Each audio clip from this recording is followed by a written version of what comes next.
હું સુરેશ ચૌહાણ.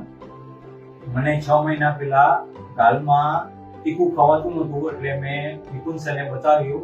પછી મને ખબર પડી કે મને કેન્સર છે, તો મને પછી એમને સલાહ લીધી અને પછી એમને મારું ઓપરેશન કર્યું અને મને 2 દિવસ આઈસીયુમાં રાખ્યા અને 2 દિવસ આઈસીયુમાંથી ડિસ્ચાર્જ કરીને 3 દિવસ મને રૂમમાં રાખી અને પછી મને છુટ્ટી આપી દીધી. અને હું પેલા તીખું ખાઈ નતો શકતો બિલકુલ, ને હવે બધું ખાઈ શકું છું. અને મારી હાથમાંથી જે સર્જરી કરી હતી એ હાથમાંથી વર્ક, અને હું જીમ પણ રેગ્યુલર જાઉં છું અને બધું ખાઈ શકું છું, બધું હરી શકું છું, ટ્રાવેલિંગ કરી શકું છું, હું મારી રીતે મારા પોતાના કામ કરી શકું છું અને મને કોઈ જાતની તકલીફ નથી. સર્જરી સરની બહુ સારી રહી છે અને હું અત્યારે કમ્પ્લીટ 100% કમ્પ્લીટ કરી શકું છું મારી જાતને. અને સરે મને જે જીવતદાન આપ્યું એ સરનો ખૂબ ખૂબ આભાર માનું છું. અને સરની ટીમ પણ બહુ સારી હતી અને સરના ટીમના હું પણ વખાણ કરું છું. બધા રીતે બધા સ્ટાફ બહુ સારા હતો સરનો.